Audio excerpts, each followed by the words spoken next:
Sa ating financial life, meron pala tayong tatlong stages. Una is mahirap dito, no? Yung lagi tayong nagtatrabaho. Man at work. So, ang hirap. And then, pangalawa is maganda. Mapunta tayo sa stage 2, you and money at work.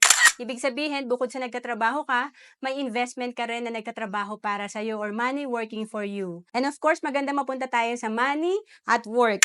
Pera na ang nagtatrabaho para sa'yo. May passive income ka na.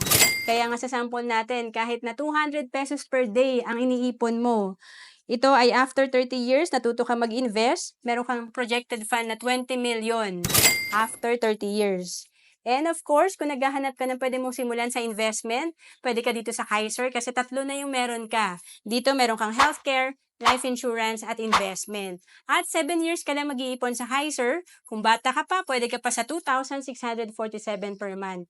To know more about Kaiser, message mo lang ako sa FB, Roan Celis Capistrano.